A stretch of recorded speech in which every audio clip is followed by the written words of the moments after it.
नमस्कार जय जगन्नाथ आम चैनल को आपण मानकु बहुत बहुत स्वागत। सांग माने खूब शीघ्र 1 जानुआरी 2026 आसीबाकू जाउछि। तेबे मने रखंतु नुआ वर्षर आरंभ आपण माने एपरी भाबरे कदापि भी करंतु नाही, नचेत आपणकर संपूर्ण घर एवं परिवार बर्बाद होइजिब। आपणकु सर्वदा दारिद्रतार सामना करिबाकू पड़िबो। नुआ वर्षर आरंभ करिबा पूर्वरु यथाशीघ्र आपण निज घरु हेउ किंबा ऑफिस रे हेउ किंबा आपणकर दुकान रे हेउ ए सबु जिनिस तुरंत बाहर करि दियंतु। एपरिकी जदि ए सबु जिनिस आपणकर छात उपरे आपणकर खट तले किंबा आपणक घरर कौनसी भी जगार अछि तेबे निश्चित भावरे नुआ वर्ष आसीबा पूर्वरु आपण ए सबुकु हटाई दियंतु। ए सबुकु घरु बाहर करी फिंगी दियंतु, नचेत आपणकर नुआ वर्षटी पुरुणा वर्ष भली समस्या नहीं आसीबाकू बेसी समय लागिबो नाही। जदि आपण पुरुणा वर्षर सबु समस्या पुरुणा वर्षरे छाड़ी नुआ वर्षर शुभारंभ करिबा पई चाहुचंती तो निश्चित भावरे आपणकर घर हेउ दुकान हेउ किंबा ऑफिस रूम रु ए सबु जिनिस गुड़िक तुरंत काढ़ी दियंतु।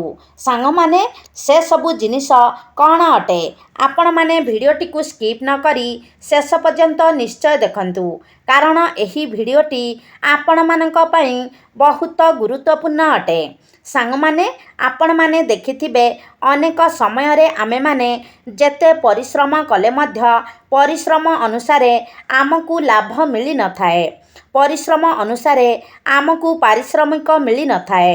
अनेक पूजा पाठ कले मध्य अनेक उपायर पालन करिबा परे मध्य आमकू माँ लक्ष्मींकर आशीर्वाद प्राप्ति होई पारि न थाए, कारण आमे एपरी किछि भूल करि थाउ जेउ भूल जोगु आमकू कौनसी पूजा पाठ किंबा उपायर फल मिली पारि न थाए।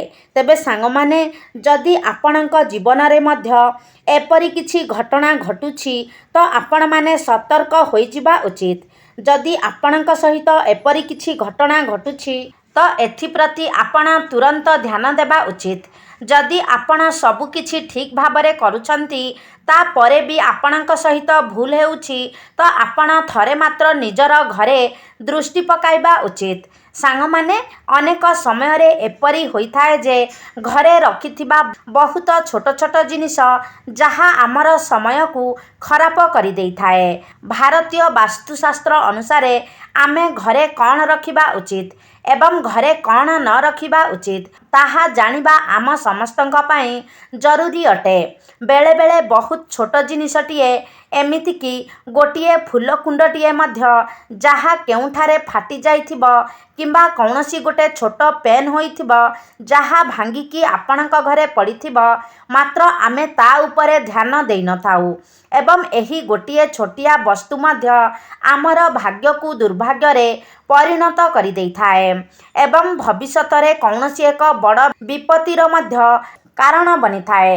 सांग माने जीव हेउ अथवा निर्जीव हेउ निर्जीव वस्तु मध्यरे मध्य पॉजिटिव एवं नेगेटिव दुईटी जाक ऊर्जा रही थाए। तेबे आपण माने ए सबु कथा प्रति विशेष ध्यान देबा उचित एवं से सबु कथा को गुरुत्वर सह नेबा उचित जे आपण निज घरे केउ सबु जिनिस रखिबा उचित, घर को केउ सबु जिनिस आनिबा उचित एवं केउ वस्तु गुड़िक आपण घरे केबे भी रखिबा उचित नुहे। तेबे आजिर एही भिडियो रे मु आपण माननकु एपरी 13टी वस्तु विषय रे कहिबाकू जाउछि जहाकू आपण घरे रखिबा द्वारा आपणक गृह रे सर्वदा नकारात्मक ऊर्जार संचार होइथाए एवं आपणकर जीवन दुखमय हेबाकू लागिथाए, कारण जिनिस गुड़िक एते सूक्ष्म जे आकु आपण केबे भी गुरुत्वर सहित नहीं नथांती एवं आपण जेतेबेले जानिबे जे एही 13टी वस्तु एते नकारात्मक अटंती तो आपण जानिले मध्य आश्चर्य होई जिबे, कारण एही जिनिस गुड़िक आपणक जीवन उपरे एते गभीर प्रभाव पकाई थाए जे आपण जानिले आश्चर्य होई जिबे। तेबे सांग माने भांगी जाइथिबा किंबा फाटी जाइथिबा बासन, भंगा दर्पण, इलेक्ट्रोनिक जिनिस, फर्निचर, आपण व्यवहार करुथिबा खट, घंटा, दीप, झाड़ू जदि ଏହି ସବୁ ଜିନିଷ ଗୁଡ଼ିକ ଭାଙ୍ଗି ଯାଇଥିବ କିମ୍ବା ନଷ୍ଟ ହୋଇଯାଇଥିବ, ତେବେ କେବେ ବି ଆପଣ ଏହି ଜିନିଷ ଗୁଡ଼ିକୁ ଆପଣ ଘରେ ରଖିବା ଉଚିତ ନୁହେଁ।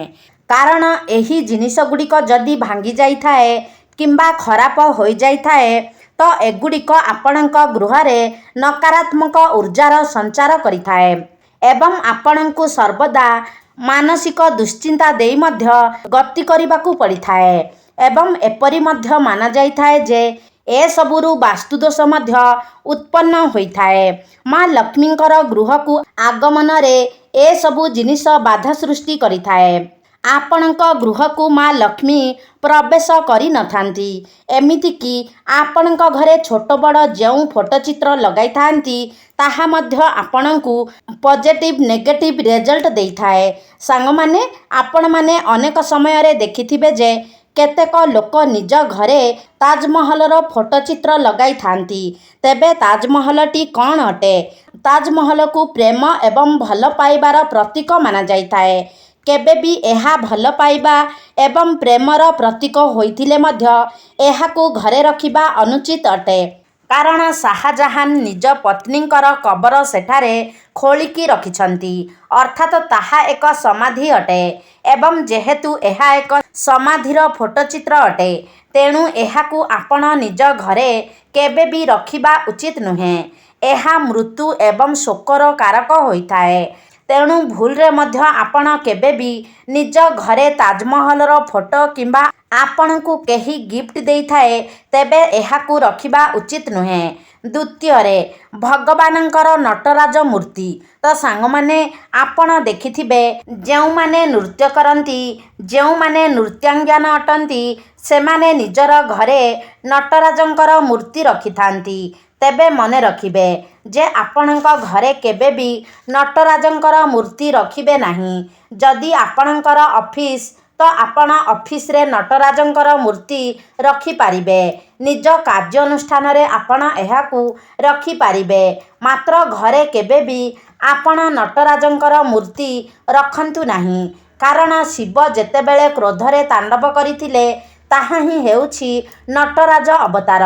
ତ ଏହା ପ୍ରଭୁ ଶିବଙ୍କର କ୍ରୋଧର ବିକରାଳ ରୂପ ଅଟେ, ଯାହାକୁ ଆମେ ଘରେ ରଖିବା ଉଚିତ ନୁହେଁ।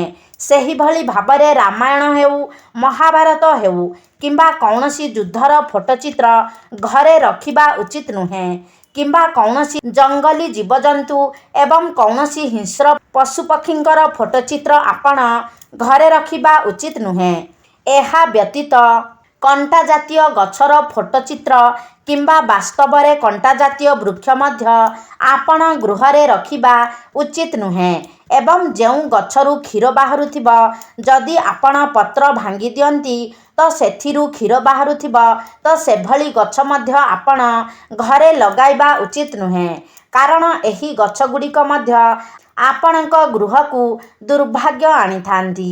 ତେବେ ସାଙ୍ଗମାନେ, ଆପଣମାନେ ଦେଖିଥିବେ ଅନେକ ଲୋକ ନିଜ ସଉକରେ ଘର ମଧ୍ୟରେ ଫାଉଣ୍ଟେନ୍ ବନାଇଥାନ୍ତି।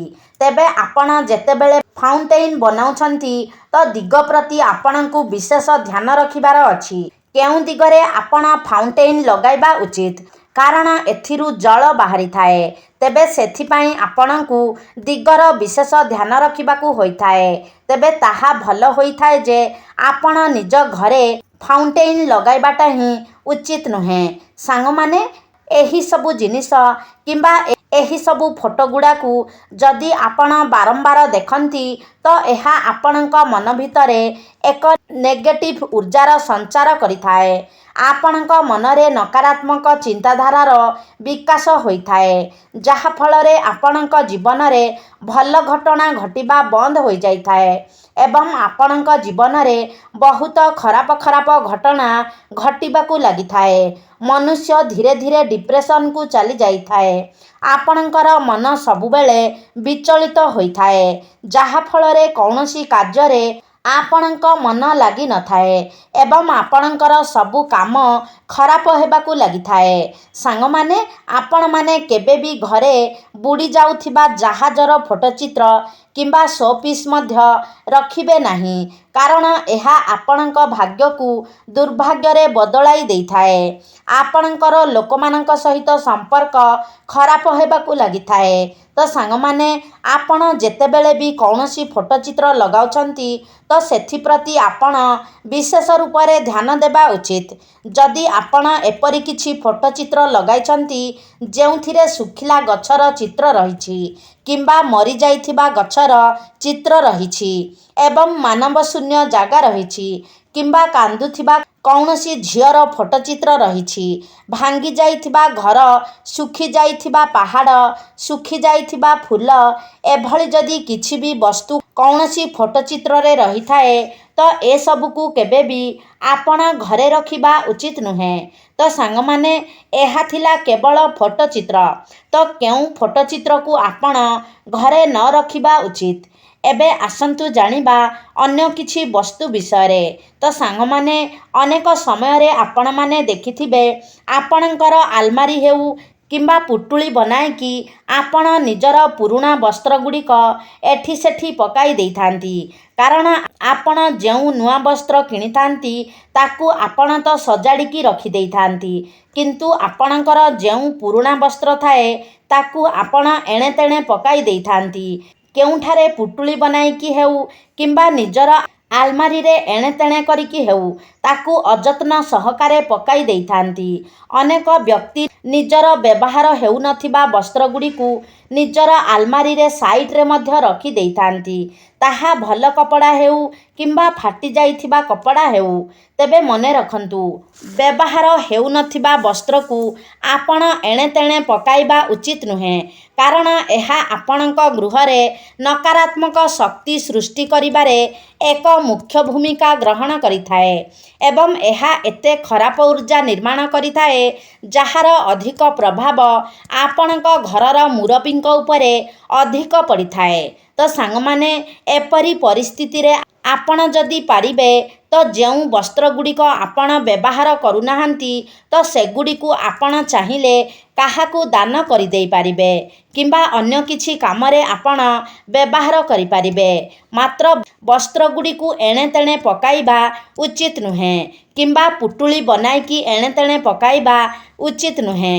ସାଙ୍ଗମାନେ, ଚତୁର୍ଥ ଜିନିଷଟି ହେଉଛି ଅଳିଆ ଗଦା। ତ ଆପଣମାନେ ଦେଖିଥିବେ ଆପଣଙ୍କ ଘରେ କୌଣସି ଗୋଟିଏ ଜାଗାରେ କିମ୍ବା କୌଣସି ଗୋଟିଏ ରୁମ୍ ଏପରି ଥିବ ଯେଉଁଠାରେ ଆମେ ସବୁ ଅବ୍ୟବହୃତ ଜିନିଷଗୁଡ଼ିକୁ ସେଠି ନେଇକି ରଖିଦେଇଥାଉ।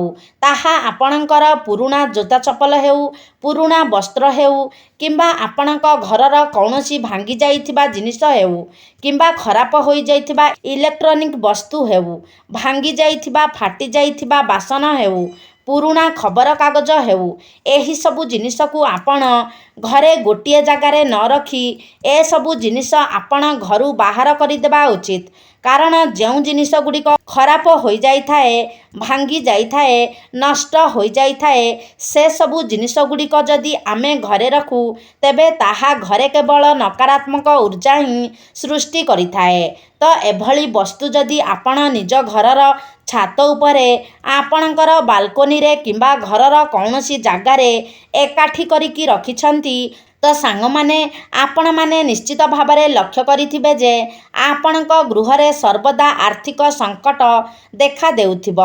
ଆପଣ ଯେତେ ପଇସା ରୋଜଗାର କଲେ ମଧ୍ୟ ତାହା କୌଣସି ନା କୌଣସି ବାଟରେ ଖର୍ଚ୍ଚ ହୋଇଯାଉଥିବ। ଆପଣ ନିଜେ ମଧ୍ୟ ଆଶ୍ଚର୍ଯ୍ୟରେ ପଡ଼ିଯାଉଥିବେ ଯେ ଏତେ ଟଙ୍କା ରୋଜଗାର କଲା ପରେ ମଧ୍ୟ ମୁଁ ସଞ୍ଚୟ କରିବାକୁ କାହିଁକି ଅସମର୍ଥ ହୋଇଯାଉଛି। ଆପଣ ଯେତେ ପରିଶ୍ରମ କଲେ ମଧ୍ୟ ଆପଣଙ୍କ ଘରର ଉନ୍ନତି ହୋଇପାରିନଥାଏ।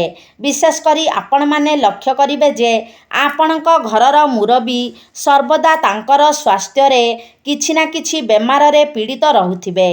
ଏସବୁ ଜିନିଷ ଆପଣଙ୍କ ଗୃହରେ ପିତୃଦୋଷ ମଧ୍ୟ ସୃଷ୍ଟି କରିଥାଏ। ତ ଏପରି ଜିନିଷ ଆପଣ ନିଜ ଘରର କୌଣସି ବି ସ୍ଥାନରେ ଜମା କରି ରଖିବା ଉଚିତ ନୁହେଁ। ପଞ୍ଚମ ଜିନିଷଟି ଯାହା ଆମର ଜୀବନରେ ସବୁଠାରୁ ଅଧିକ ପ୍ରଭାବ ପକାଇଥାଏ ତାହା ହେଉଛି ଆମର ପର୍ସ କିମ୍ବା ଆମର ଆଲମାରୀ। ତେବେ ସାଙ୍ଗମାନେ, ଆପଣଙ୍କ ନିଜ ଘରେ ଆଲମାରୀ କେଉଁଭଳି ଭାବରେ ରଖିବା ଉଚିତ? ଆପଣ ଏଭଳି ଭାବରେ ନିଜର ଆଲମାରିକୁ ରଖିବା ଉଚିତ ଯେମିତି ତାର ଡୋରଟି ଉତ୍ତର ଦିଗକୁ ଖୋଲୁଥିବ, କାରଣ ଉତ୍ତର ଦିଗଟି କୁବେର ଦେବଙ୍କର ଦିଗ ହୋଇଥାଏ, ଧନର ଦିଗ ହୋଇଥାଏ ଏବଂ ଉତ୍ତର ଦିଗରୁ ହିଁ ଘରକୁ ଧନର ପ୍ରବେଶ ହୋଇଥାଏ। ଏବଂ ଯେଉଁ ପର୍ସ ଆପଣ ବ୍ୟବହାର କରୁଛନ୍ତି, ଆପଣ ଧ୍ୟାନ ଦେବେ ସେହି ପର୍ସଟି ଆପଣଙ୍କର ବହୁତ ଭଲ ରହିଥିବା ଆବଶ୍ୟକ। କୌଣସି ଜାଗାରୁ ଫାଟି ଯାଇଥିବ କିମ୍ବା ଚିରି ଯାଇଥିବ ତେବେ ସେହି ପର୍ସ ଆପଣ ବ୍ୟବହାର କରିବା ଉଚିତ ନୁହେଁ। ଏବଂ ଆପଣଙ୍କର ପର୍ସ ହେଉ କିମ୍ବା ଆପଣଙ୍କର ଆଲମାରି ହେଉ, ସେଥିରେ ସର୍ବଦା ଧାର୍ମିକ ବସ୍ତୁ ରଖିବା ଉଚିତ। ଯେଉଁ କାରଣରୁ ସକାରାତ୍ମକ ଊର୍ଜାର ନିର୍ମାଣ ହୋଇଥାଏ। ଯେଉଁ ଜିନିଷଗୁଡ଼ିକୁ ରଖିବା ଦ୍ୱାରା ଆପଣଙ୍କର ମନ ପ୍ରସନ୍ନ ହୋଇଥାଏ। ଯଦି କୌଣସି ଲୋନର ପେପର ହେଉ କିମ୍ବା ଉଧାର ବାକିର କାଗଜ ହେଉ କିମ୍ବା ଆପଣଙ୍କର କୌଣସି ବିଲ୍ ହେଉ, ଏସବୁ ଜିନିଷ ଆପଣ କେବେ ବି ନିଜର ଆଲମାରି କିମ୍ବା ପର୍ସରେ ରଖିବା ଉଚିତ ନୁହେଁ।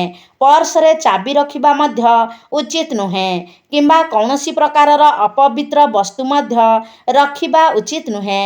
ଆପଣ ଯଦି ଚାହିଁବେ ତ ନିଜର ପର୍ସରେ ଆପଣ ଭଗବାନଙ୍କର ଫଟୋ ଚିତ୍ର ରଖିପାରିବେ କିମ୍ବା ଆପଣଙ୍କର ଯିଏ ସବୁଠାରୁ ଅତି ପ୍ରିୟ ବ୍ୟକ୍ତି ଅଟନ୍ତି ତାଙ୍କର ଫଟୋ ରଖିପାରିବେ, କଉଡ଼ି ରଖିପାରିବେ। ଏହା ବ୍ୟତୀତ ଆଲମାରିରେ ଆପଣ ନିଜର ଟଙ୍କା ବ୍ୟତୀତ ସୁନା ଗହଣା କିମ୍ବା ଆପଣଙ୍କର ଚେକ୍ ବୁକ୍ ଏସବୁ ରଖିପାରିବେ। ଆପଣ ମା ଲକ୍ଷ୍ମୀଙ୍କ ନିକଟରେ ପୂଜା କରିଥିବା ଗୁଆ ହେଉ, ଶ୍ରୀଯନ୍ତ୍ର, କୁବେର ଯନ୍ତ୍ର ଏସବୁ ମଧ୍ୟ ଆପଣ ନିଜର ଲକରରେ ରଖିପାରିବେ। ତେବେ ସାଙ୍ଗମାନେ, ଅନେକ ସମୟରେ ଲୋକମାନେ କ'ଣ କରିଥାନ୍ତି ନା ନିଜର ଘରେ ଜୋତା ରଖିବା ପାଇଁ ହେଉ କିମ୍ବା ବହିପତ୍ର ରଖିବା ପାଇଁ ହେଉ କିମ୍ବା ଅନ୍ୟ କୌଣସି ଛୋଟ ମୋଟ ଜିନିଷ ରଖିବା ପାଇଁ ଯେଉଁ ଥାକ ବନାଇଥାନ୍ତି ବା ଆଲମାରି ଆଣିଥାନ୍ତି, ବେଳେବେଳେ ତାହା ଖୋଲା ହୋଇଥାଏ, ଅର୍ଥାତ୍ ସେଥିରେ ଡୋର୍ କିମ୍ବା କାଚ ଲାଗିନଥାଏ। ତ ଆପଣମାନେ ମନେ ରଖିବା ଉଚିତ ଯେ ଯେଉଁ ଥାକରେ କିମ୍ବା ଆଲମାରିରେ ଡୋର୍ କିମ୍ବା କାଚ ଲାଗିନଥାଏ, ତାହା ଆପଣଙ୍କ ଗୃହରେ ନକାରାତ୍ମକ ଶକ୍ତିର ବିକାଶ କରିଥାଏ, ଆପଣଙ୍କ ଗୃହରେ ଦାରିଦ୍ର୍ୟତା ସୃଷ୍ଟି କରିଥାଏ ଏବଂ ଆପଣଙ୍କ ଘରେ ଧନ ମଧ୍ୟ ପାଣି ଭଳି ଖର୍ଚ୍ଚ ହୋଇଯାଇଥାଏ। ସେଥିପାଇଁ ଆପଣ ନିଜର ଆଲମାରିକୁ କେବେ ବି ଖୋଲା କରିବା ଉଚିତ ନୁହେଁ କିମ୍ବା ଖୋଲା ଜାଗାରେ ନିଜର ବହିପତ୍ର ହେଉ କିମ୍ବା ଆପଣଙ୍କର ଯେଉଁ ଜରୁରୀ ପେପର ରହିଛି ତାକୁ ରଖିବା ମଧ୍ୟ ଉଚିତ ନୁହେଁ। ଏବଂ ଅନେକ ବ୍ୟକ୍ତି ଏପରି ଥାନ୍ତି ଯେଉଁମାନେ ନିଜର ପୂଜା ଘରେ ଦିଆସିଲି ରଖିଥାନ୍ତି। ତେବେ ସାଙ୍ଗମାନେ, ପୂଜା ଘରେ ଦିଆସିଲି ରଖିବା କେବେ ବି ଶୁଭ ହୋଇନଥାଏ। ଆପଣ କୌଣସି ଅଲଗା ଜାଗାରେ ଦିଆସିଲି ରଖନ୍ତୁ ଏବଂ ଯେତେବେଳେ ପୂଜା କରୁଛନ୍ତି ତାକୁ ନେଇକି ପୂଜା ସରିଲା ପରେ ପୂଜା ଘରୁ ବାହାର କରିଦିଅନ୍ତୁ। ଏବଂ ଆପଣଙ୍କର ଘରେ ଯଦି ଠାକୁରଙ୍କର କୌଣସି ଫଟୋ ଖରାପ ହୋଇଯାଇଛି, ଫାଟିଯାଇଛି, ଚିରି ଯାଇଛି କିମ୍ବା ଠାକୁରଙ୍କର କୌଣସି ମୂର୍ତ୍ତି ଖଣ୍ଡିତ ହୋଇଯାଇଛି, ତେବେ ତାକୁ ମଧ୍ୟ ଆପଣ ଘରେ ରଖିବା ଉଚିତ ନୁହେଁ।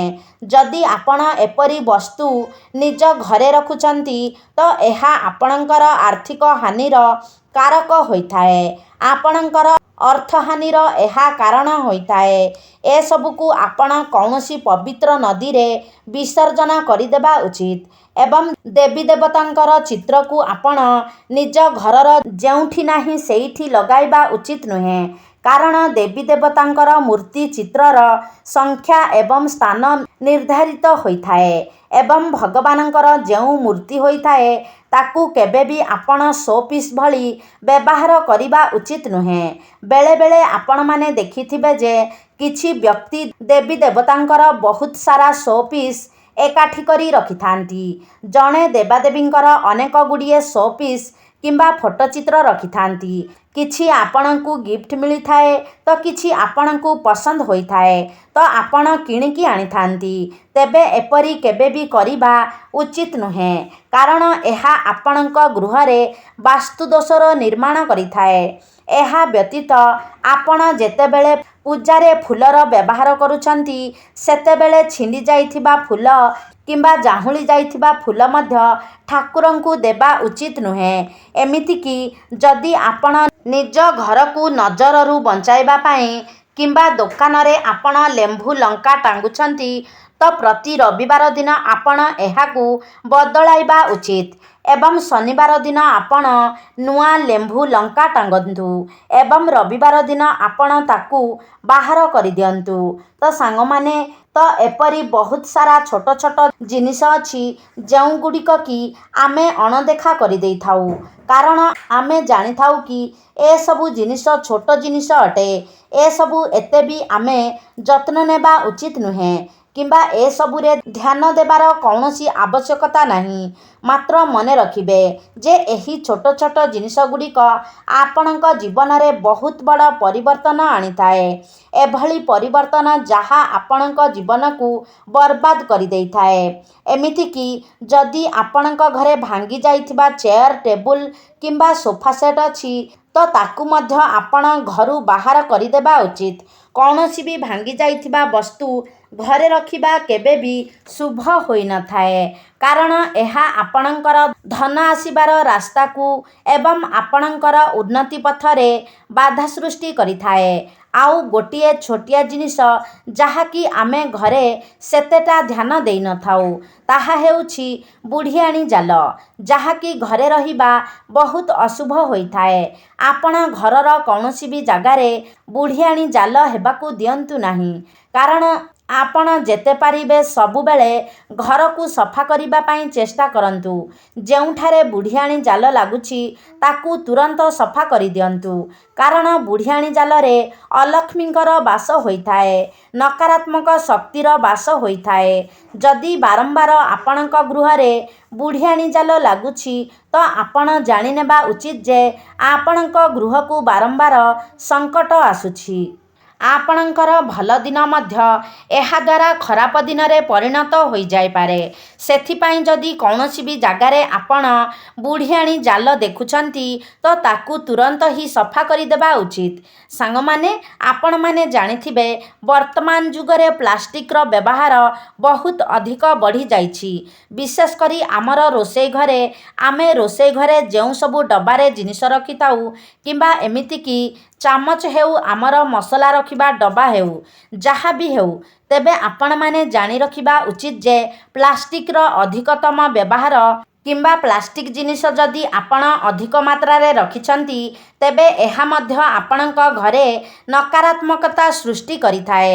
ଏହା ଆପଣଙ୍କର ସ୍ୱାସ୍ଥ୍ୟ ଉପରେ ବହୁତ ଅଧିକ ଖରାପ ପ୍ରଭାବ ପକାଇଥାଏ ଏବଂ ଆପଣଙ୍କ ଗୃହରେ ନକାରାତ୍ମକ ଶକ୍ତିର ମଧ୍ୟ ସଞ୍ଚାର କରିଥାଏ, ସୃଷ୍ଟି କରିଥାଏ। ଆପଣ ଯଦି ପ୍ରତ୍ୟେକ ଦିନ ପ୍ଲାଷ୍ଟିକ ବୋତଲରେ ପାଣି ପିଉଛନ୍ତି ତ ଏହା ଆପଣଙ୍କର ସୌଭାଗ୍ୟକୁ ମଧ୍ୟ ଦୁର୍ଭାଗ୍ୟରେ ପରିଣତ କରିଦେଇଥାଏ ଏବଂ ଯଦି ଆପଣ ପ୍ରତ୍ୟେକ ଦିନ ପ୍ଲାଷ୍ଟିକର ପ୍ଲେଟରେ ଖାଦ୍ୟ ଖାଉଛନ୍ତି ତ ଏହା ଆପଣଙ୍କର ସ୍ୱାସ୍ଥ୍ୟ ଉପରେ ବହୁତ ଖରାପ ପ୍ରଭାବ ପକାଇଥାଏ। ଆପଣଙ୍କର ସୌଭାଗ୍ୟ ଦୁର୍ଭାଗ୍ୟରେ ପରିଣତ ହୋଇଯାଇଥାଏ।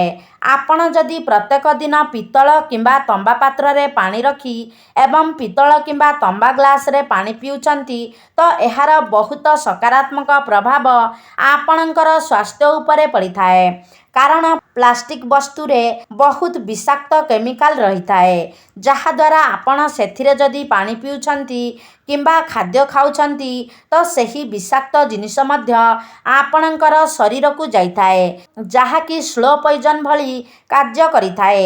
ଏମିତିକି ଆପଣମାନେ ଜାଣିଥିବେ, ଏହା ଯଦି ମୁଁ ଆପଣଙ୍କୁ ଧାର୍ମିକ ଦୃଷ୍ଟିକୋଣରୁ କହୁଛି ତ ବୈଜ୍ଞାନିକ ଦୃଷ୍ଟିକୋଣରୁ ଯଦି ଦେଖିବେ, ବୈଜ୍ଞାନିକମାନେ ମଧ୍ୟ କହୁଛନ୍ତି ଯେ ପ୍ଲାଷ୍ଟିକର ବ୍ୟବହାର ଦ୍ୱାରା ଆପଣଙ୍କୁ କ୍ୟାନ୍ସର ମଧ୍ୟ ହୋଇପାରେ।